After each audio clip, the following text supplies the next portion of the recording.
Isang pinagpalang araw po sa bawat isa. Pwede mo bang palakpakan po natin ang ating Diyos for this wonderful day? And of course, magandang umaga po sa bawat isa. Kami po sa Moral Development Office ay nagagalak na kayo po ay paglingkuran sa araw na ito. By the way, today, siguro naman po aware tayo, napakalaki po ng tarpaulin doon sa harapan ng ating bagong gusali. Today, we are celebrating the National Bible Week celebration. Ano po, ang buong bansa, actually simultaneous po ngayon, ang bawat munisipyo, ang bawat syudad ay nagse-celebrate po ng National Bible Week. And because of that, nais ko po na hiramin ang inyo pong mga oras po sa oras na ito, ano po, upang ating tunghayan ang mga katotohanan regarding the Bible. Una po, ang Bible po ay the pure written Word of God.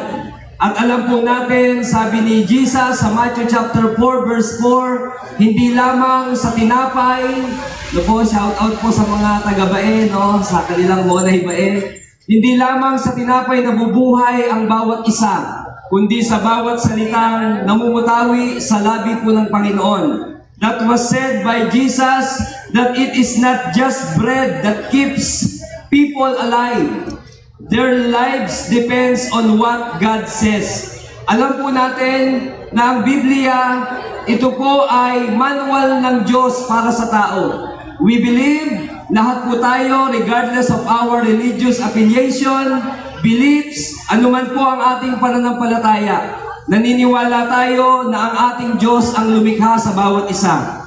That is why we are called human beings. Sabihin nga po natin, human beings. Tayo po ay nilikha ng Diyos. We are human beings because God wants us to be, no? Na maayon po sa kanyang wangis at larawan. At dahil po doon, hindi po tayo tinatawag na human beings, kundi tayo po ay mga human beings because when God created human beings, sabi po niya, let us make man in our own image. So alam po natin, ang tao po ay tinatawag na human beings simply because gusto po ng Panginoon, maayon po tayo sa kanyang kalooban. And this Bible that we are celebrating today in our National Bible Week is the written manual of God for His human beings. Alam po natin, ang lahat ng manufacturer ng bawat produkto, let's say, yung mga sasakyan, kapag po yan lalabas sa kanila pong production, yan po ay merong kaakibat na manual. So the Bible, binigyan din po namin ito ng acrostic word na Bible, B-I-B-L-E, meaning Believer's Instruction Before Leaving Earth. This is our instruction from the Lord. Sabi po ng 2 Timothy chapter 3 verse 16, lahat ng kasulatan ay kinasihan ng Diyos. At ito po ay magagamit natin para sa pagtuturo, para sa pagpapakita ng magandang halimbawa, paggawa ng tama, at para turuan po tayong mamuhay as God's main creation. At alam po natin, the Bible contains the mind of God. The Bible contains yung kalagayan po natin bilang mga human beings. And the Bible also contains the way of salvation, the doom of the sinners, and of course, the happiness of believers. Alam po natin na ang Biblia, ito po ay ating binabasa upang i-direct tayo sa tamang landas, pagkain ng ating mga kaluluwa, at para na rin po sa kaaliwan sa bawat nanulumbay. So, today, as we celebrate the National Bible Week, let the Bible be known as the written Word of God. Ang Biblia po ay walang nakasulat na pagkakamali. The Bible is divinely inspired. Sinulat po ng mga taong kinasihan ng Diyos. And of course, the Bible contains the supernatural wisdom of the Lord. Kaya nga po, ang mga tao ay nagiging matalino kapag daw ang kanilang mga buhay ay nakasalig sa salita ng Diyos. Let me end by this saying na ang salita ng Diyos, according to our theme ng National Bible Week celebration, the Word of God is the breath of new life. Ito po ang nagbibigay ng buhay. Kaya ang sabi ng Hebrews 4 verse 12, the Bible is so powerful. Ito po ay nakapagbabago ng buhay, nakapagbibigay sa atin ng pag-asa, at higit sa lahat, ito daw po ay kagaya ng isang tabak na magkabilay-talim. Bakit po? Ako po na nagtuturo ng salita ng Diyos, kayo po na tinuturuan, pareho po tayo na tinuturuan ng salita ng Diyos. And alam po natin lahat, dahil nilikha ng Diyos ang tao, alam ng Diyos na makabubuti sa tao, kaya isinulat niya sa kanyang nag-iisang manual. Kapag may problema po tayo, alam po natin ang ating pupuntahan. Kapag nagka-diferensya po tayo bilang isang tao, balikan po natin ang manual ng ating Creator. The Bible is the written Word of God. Alam po natin that it creates and transforms us to be like our Creator. So once again, congratulations sapagkat tayo pong lahat, pinatunayan lang ng Diyos na mahal niya tayo, hindi niya tayo pinabayaang mabuhay nang walang salita ng Diyos. God bless you po at magpapatuloy po tayo. The prayer will be on our invocation. God bless you all po.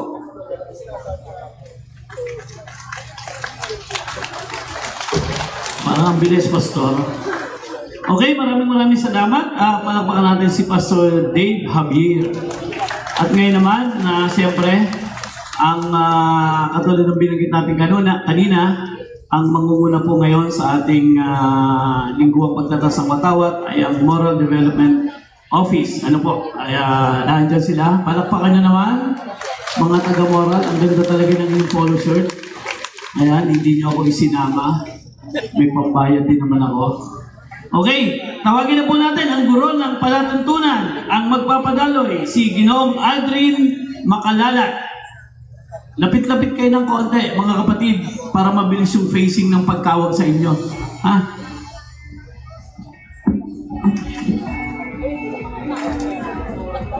Maraming salamat po, Sir Dennis.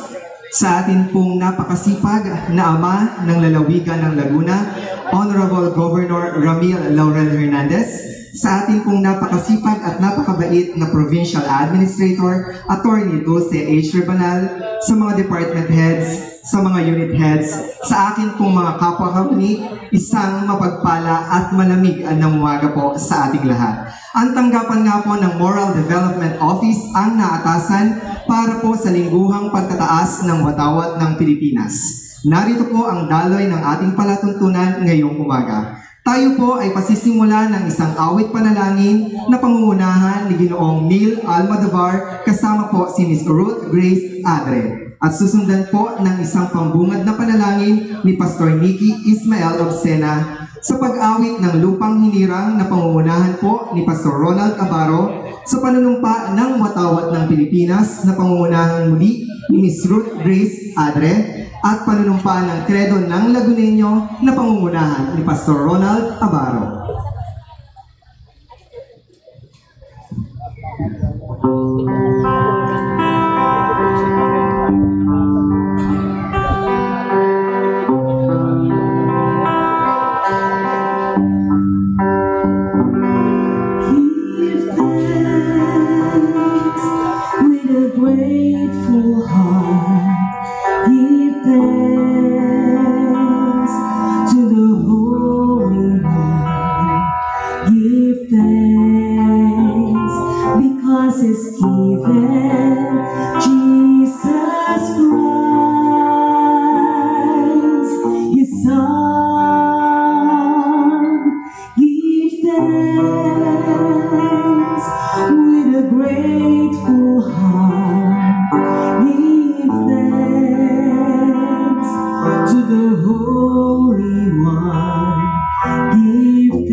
And now let the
ay manalangin. Aming mahabaging Diyos, lumikha ng langit at lupa, kami po ay nagpupuri at nagpapasalamat for calling us to be your people. Nagpapasalamat kami, Panginoon, sa mga panahon ng katagumpayan despite the ongoing challenges. Knowing you have been with us always, it's been our comfort.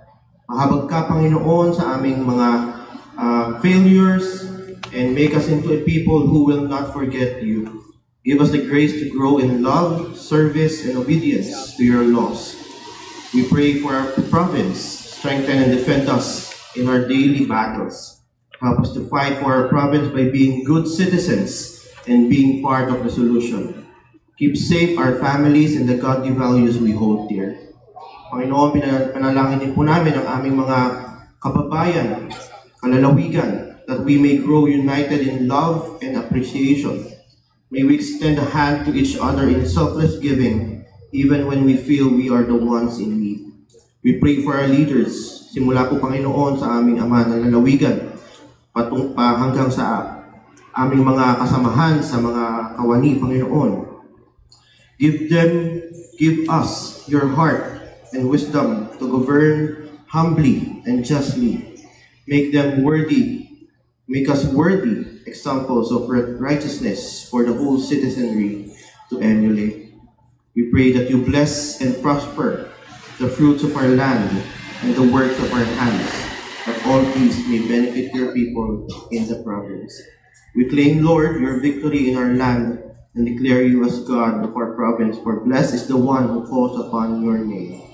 All of these we ask in the mighty name of our Lord and Savior, Jesus Christ. Amen.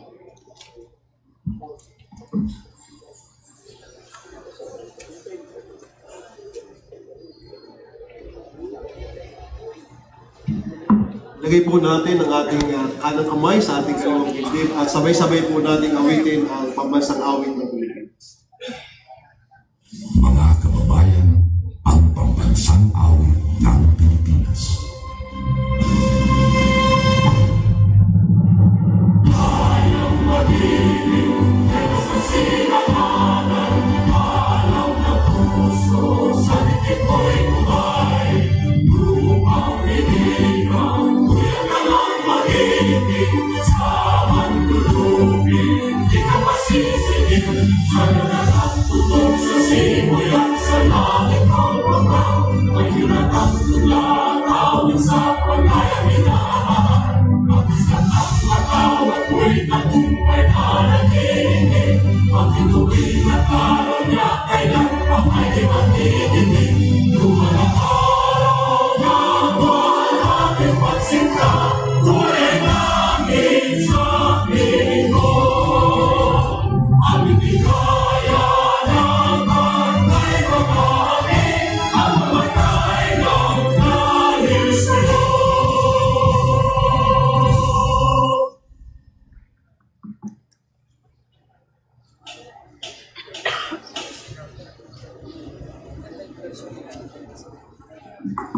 Atin pong itaas ang ating kanang kamay at sabay-sabay po natin sambitin ang panunumpa ng watawat ng Pilipinas.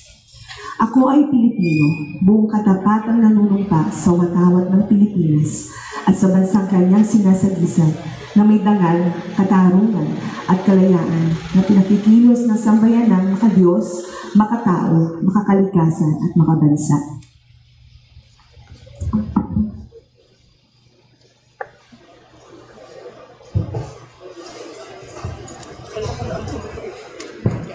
Sabay-sabay po nating bigkasin ang kredo ng Laguna. Taas po natin ang ating kanang kamay at bigkasin natin ito. Kredo ng Lagunenyo. Ako ay taga-Laguna na sumusumpang tataglayin ko ang tatak ng isang tunay na makadiyos na Lagunenyo. Ikinararangal at ipinagmamalaki ko ang maging isang Lagunenyo. Itataguyod ko ang mga adhikain ng aking dakilang ninuno. Hindi ko tatangkaing dungisan ang karangalan ng aking lalawigan. Hindi ko ipagpapalit sa dayong kultura ang nakalulugod na kultura ang aking kinagisnan. Ipagtatanggol ko ang likas na yaman ng aking lalawigan laban sa mapangwasak na gawi at asal. Sisikapin kong maging instrumento ng pagkakaisa pag-uunawaan at pagmamahalan. Ang lahat ng ito'y gagawin ko, hindi sa paghahangad ng pagsariling pakinabang, kundi upang maging magandang halimbawa at pamana sa susunod pang saling lahing Lagunenyo.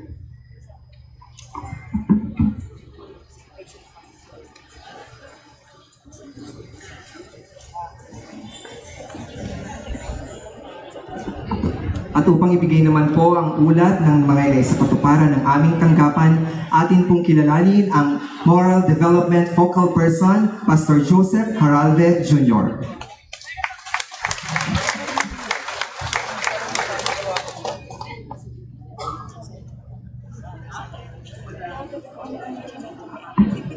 Magandang umaga po sa ating lahat. Magpalain po tayo ng ating Diyos na buhay. Good morning po sa ating pong minamahal na Governor Ramil Hernandez. Of course, sa ating pong Provincial Administrator, Ma'am Dulce. At sa lahat po ng mga Head of Offices, Doctors, good morning po. Isang mapagpala at isang makadiyos na araw sa ating pong lahat. Alam niyo po, ang araw na ito ay sinasabi ko po kanina pang madaling araw na pinagpalang araw sa ating lahat po dito sa lalawigan ng Laguna. Bakit po? Dahil ito po ang araw, actually ang linggo, na kung saan simultaneously ay ipinagdiriwang ang araw po o buwan ng Biblia, na kung saan ay nagbibigay po sa atin ng kamalayan patungkol po sa kahalagahan ng salita ng Diyos. Kaya po kami ay nagagalak po na sa pagkakataong kagaya po nito ay minsan pa ito po ay may pagdiriwang dito po sa ating pamahalaan panlalawigan. Kaya mamaya po, we would like to announce our program po sa celebration po nito. At sa aming pong tanggapan, meron po kaming tinatawag na mandato po, at vision and mission. At nais ko po na ito po ay may pahayag po sa ating lahat. Gaya po ng aming mandate that in compliance to the former President Fidel V. Ramos, Executive Order number 319, institutionalizing the Moral Recovery Program in all government departments, agencies, and government-owned and controlled corporations through establishment of integrity circles. The Moral Recovery Office geared toward the upliftment of individuals' spiritual life for character transformation to be a good public servant. Yan ho yung atas po sa amin, sa ating pong mga manggagawa to help us, everyone, for our spiritual life character transformation. And of course, the Moral Recovery Program vision of the Filipino is governed by the visionary government that is democratic, responsive, and effective, grant-free, transparent, and self-corrective with a community of public servants who are professional, competent, disciplined, and trustworthy. Ensure the effective implementation of the 8-point program of our beloved Governor and the positive implication of it to the community by helping in conducting different programs and projects related to it in cooperation with different provincial agencies and offices. Yun ho yung gusto namin makita actually sa ating po minamahal na lalawigan, especially po dito po sa loob po ng pamahalaan ng lalawigan ng Laguna. And of course, the mission, the Moral Recovery Program aims to encourage public servants to internalize their values with God as the center and main honesty, integrity in the public service, take positive measures against graft and corruptions, and strengthen the moral resources of the Filipino culture, values, and ideals that are makadiyos, yung po sinasabi natin, makatao, makabayan, at makakalikasan.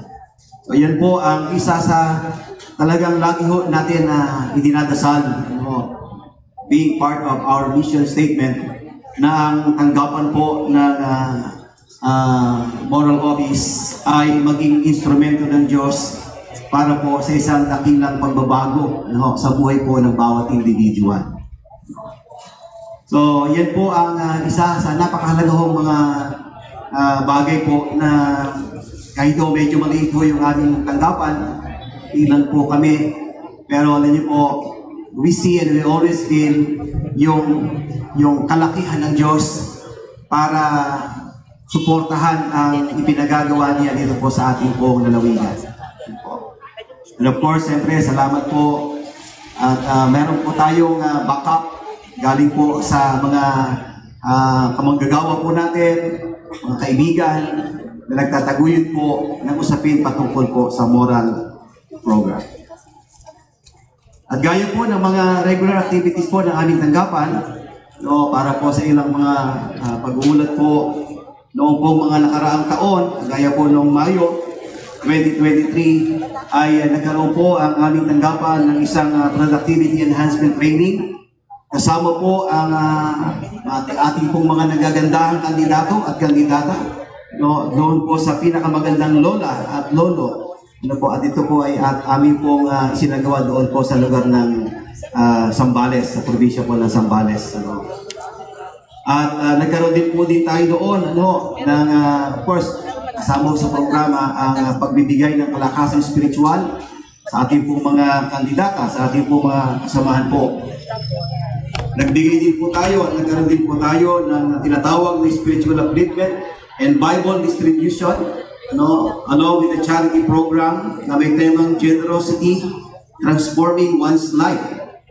At ito po ay ating po sinagawa doon po sa bayan ng Kalawan, sa lugar po ng Dayap Elementary School noong nakaraan din pong Hunyo, taong 2022. Nagkaroon din po tayo ng mga series of spiritual upliftment. At ito po mga spiritual upliftment na ginagawa po natin sa labas ay meron din po tayong pagbabahagi po ng Biblia. Kagaya po doon po sa lugar po ng Bahay Pag-asa sa bayan po ng Magdalena. Malaking bagay po, po nakita ko natin kung gaano sila nagkakaroon ng nabubuhayan ng loob po sa pamamagitan po ng pag-abot sa kanila sa kagaya po ng mga gawain kagaya nito. Karoon din po tayo na tinatawag na recollection para po sa ating mga kasamahan mga manggagawa o empleyado noong pong nakaraang September. Sabay kayo, sabay. At ito po ay naging napakamatagumpay.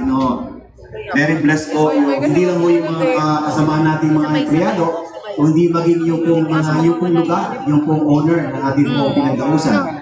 Doon po sa Woodland Villa, sa bayan po ng Nagkarlan.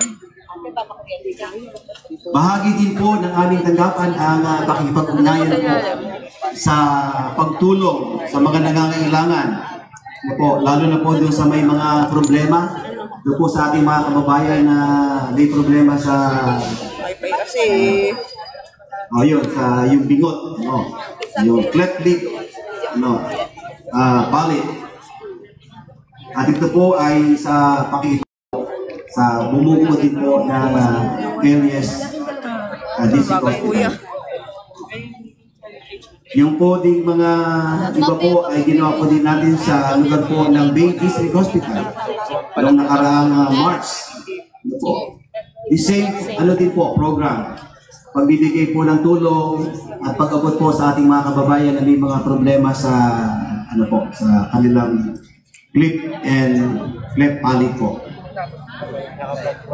Ito rin po ay naisagawa din po itong huli, itong nakaraang December, doon po sa lugar ng San Pedro District Hospital. Pangunguna po sa ating pong head doctor, Dr. Margino Pural. At sa Bay District po ay sa tulong po ng ating pong Dr. Peter Uy. Hindi ko madali yung pong pakikipag-ugnayan at lagi po yung lalo na po yung actual na operation kasi hindi lang po talaga basta ginagawa po natin yan. We do it also and we intercede that every operation ay maging matagumpay. Kaya nakatutuwa po kasi karoon po tayo ng malaking kontribusyon sa buhay po ng mga bata na nababago yung kanilang mga pisikal na anyo. At nagkakaroon din po tayo ng training and seminar para po sa ating po mga kasamahan po, yung po mga kasamahan po natin sa labas na nagpa-function as our volunteer sa mga bayan, sa mga barangay, sa ating po mga volunteer lecturers. Karoon po tayo ng training for them na ginawa po ito sa lugar po ng Los Baños noong December 5 and 6. Kung saan po kasama po natin ang ating po mga lecturer, pastors, yung po ating mga lecturer dito, gaya po ni Pastor Dan Palma from Jesus Christ Kingdom Building Ministry dito po sa Santa Cruz. At para po sa kalaman ng lahat, ang aming pong tanggapan ay ngayon po ay meron pong dalawang jump order. Si Brother Alvin at saka si Miss Ruth. Meron po pa tayong 3 permanent position po dyan. Salamat po sa favor at sa pagpapala po sa ating mga kamanggagawa. At meron din po tayong 3 co-terminus position. Kasama po namin si Sir Dennis Gilibiser at si Sir Melvin Sanchez at kami niyo pong lingkod. Maraming salamat po sa ating buting governor kasi nakita po namin for many years kung paano po yung favor ay mapagkaloob po sa ating pong mga kamanggagawa. Kaya sa aming pong munting tanggapan ay nakita po namin how God work. Even dun sa mga empleyado po natin na hindi man lahat, sabi ko po kasi hindi ko talaga lahat naaabot kasi napakadami ho. Pero we try our best na yung ating pong mga offices ay maabot, marating. At yan po ay granted ni Lord in spirit that we pray every day for you. Ngayon pong linggo na ito, we start our celebration. Actually bukas po mag-start po yung ating pong activity. We have a simultaneous spiritual upliftment po sa inyo pong mga tanggapan na nilagay po naman po natin sa ating memo na magbigay po tayo ng allot time para po doon. Kaya we started at 9 in the morning po and then ulitin na po yan ng 2 p.m. So, isa po advice lang po siya para po sa pasimula po ng ating pong pagdiriwang. So, meron din po tayong gagawin na Bible quiz. So, yan po ay sa Wednesday. Wednesday, after po ng ating pong motorcade, sa araw po ng Miyerkules. Kaya we encourage po every office to join us sa motorcade. Dito na naman po yan sa bayan ng Santa Cruz. At makita ng ating pong mga kalalawigan, ating mga kababayan, how PGM employees support the Bible Month celebration.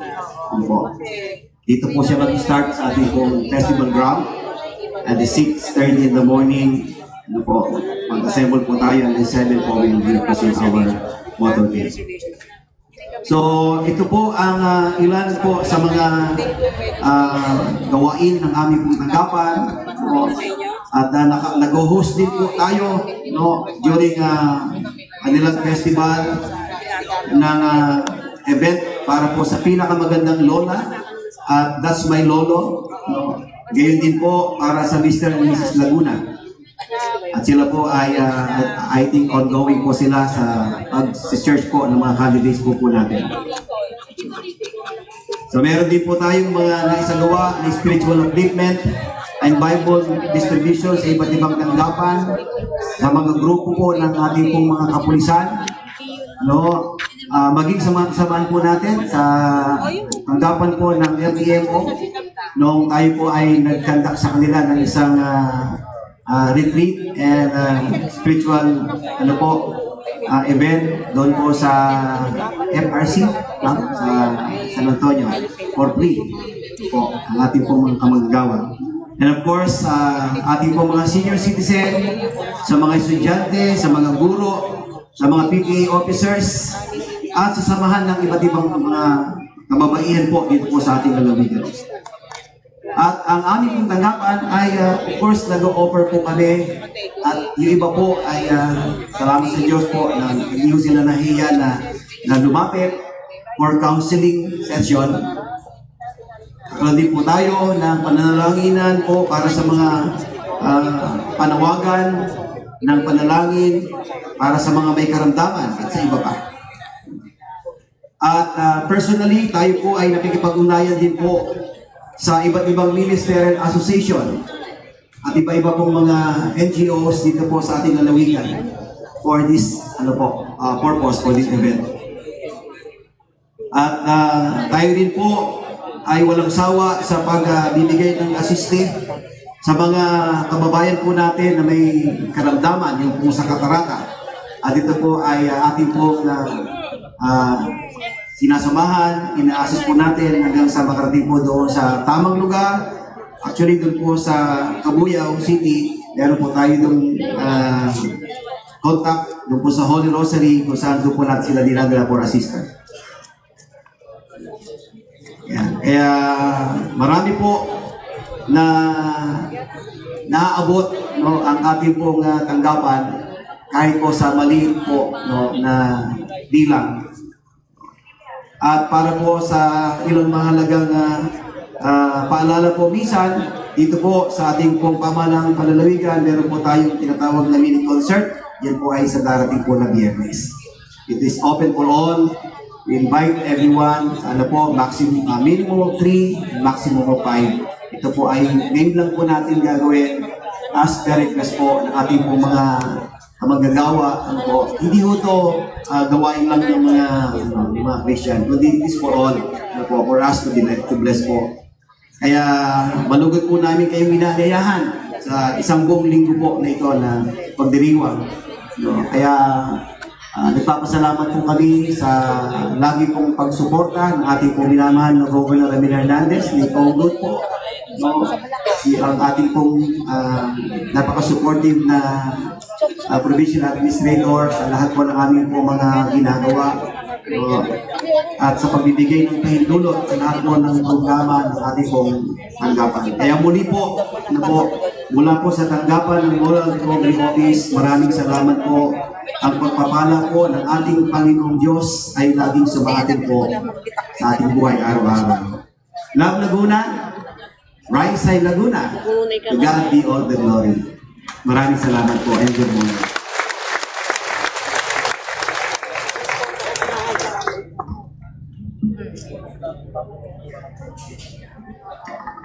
Maraming salamat po. Pastor, palakpakan po ulit natin. Meron pa po ba? Dire-diretso pa rin po yung ating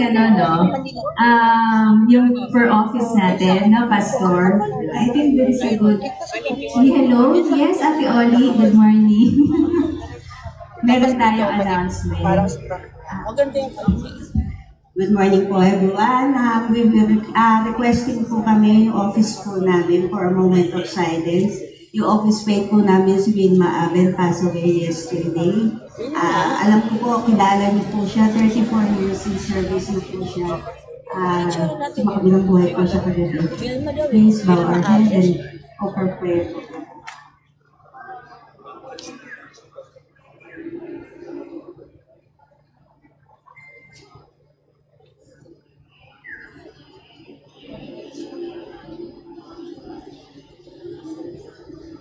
Thank you po. Thank you. I really hope that you will include Ate Wilma in your prayer. She's been battling cancer for so many years and has actually survived. Yun nga lang po, no? Talagang at least Ate Wilma is in our prayer. Alright, to recognize our department heads, starting off with our Provincial Administrator, Atty. Dulce Lebanal, Ma'am Karina Macalos, Ma'am Teresa Nieva Iodica, Sir Christopher Sanji, Engineer Maximo Uri, Sir Mario Tobias, Ma'am Fatima Eleanor Villasenor, Engineer Pablo Del Mundo. Andito ka ba, Engineer? Good morning! Engineer. Ma'am Rosana Cortez, of course. Ma'am Joy Pilin Bacanto, Ma'am Feli Cruz, Ma'am Michi Elbo, Engineer Abet Arellano, Ma'am Jocelyn Litan, Dr. Jed Dagsan, Ma'am Nelia Espino, Sir Marlon Tobias, Ma'am Pamela Jane Bawon, Dr. Colegio Gascon, Dr. Mary Grace Bustamante, Ma'am Lucia Almeda, Sir Aldwin Sejo, Dr. Roda Valenzuela, Ma'am Maria Rowena Beatriz Inson, Dr. Sara Salamat, Dr. Judy Rodilla, Dr. Gretel Contehino, Dr. Herma Parmelosa, Dr. Gilson Valendo, and Dr. Edgar Palapon, Dr. Marigina Coral, Dr. Maria Eloisa Inano, and Dr. Maria Teresa Lapitan. Sa akin po mga kapwa kawani, isang magandang umaga po sa inyong lahat. Have a happy birthday. Maraming salamat.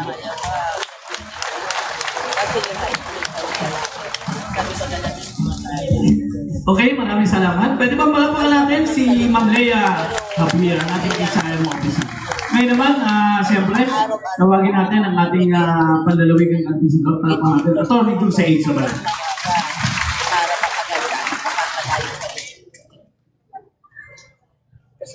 Maraming salamat. Magandang umaga sa inyong lahat. Of course, sa pangalan po ng ating Governor Ramil Laurel Hernandez, nais nating i-recognize sa ating mga department heads, chief of hospitals, mga unit heads, ang ating mga assistant department heads, and of course, my fellow employees.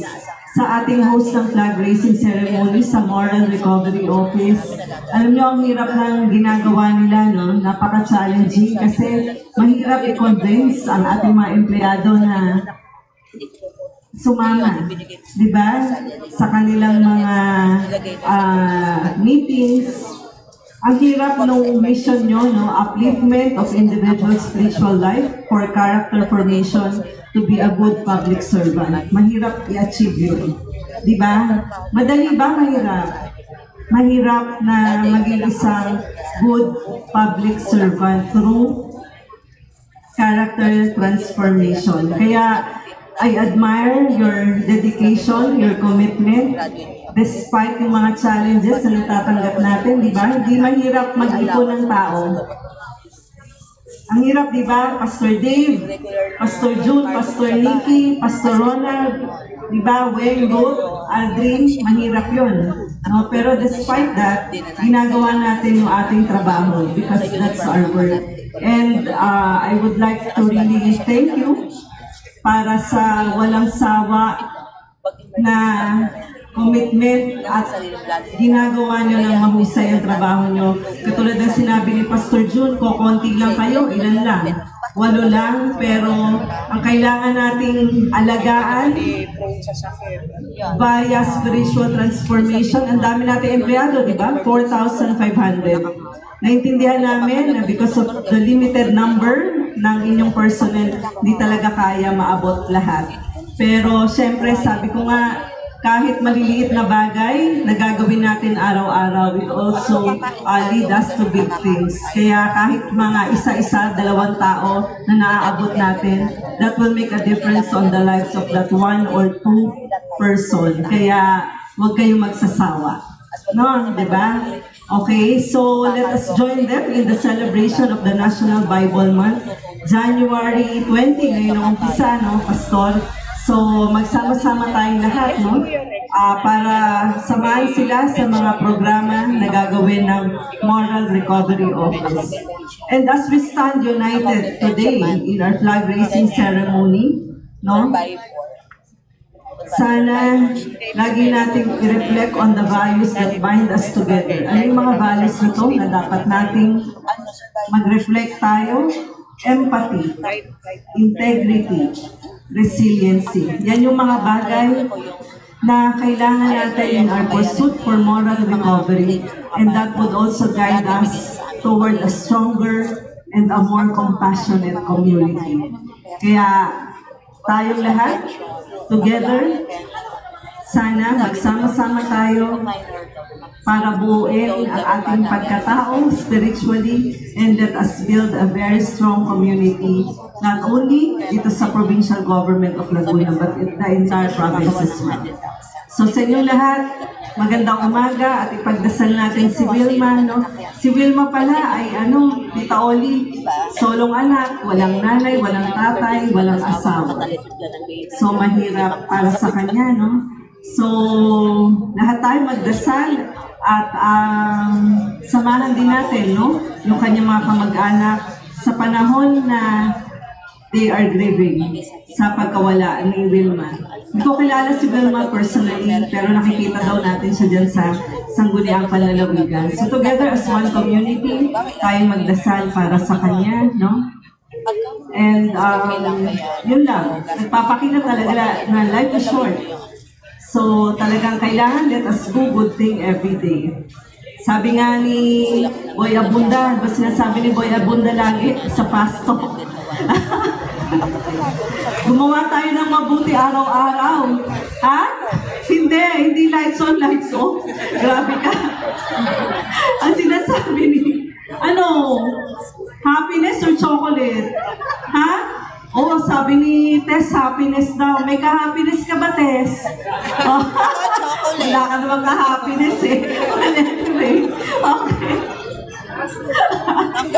Well, anyway, happy Monday, everyone. God bless you. Thank you.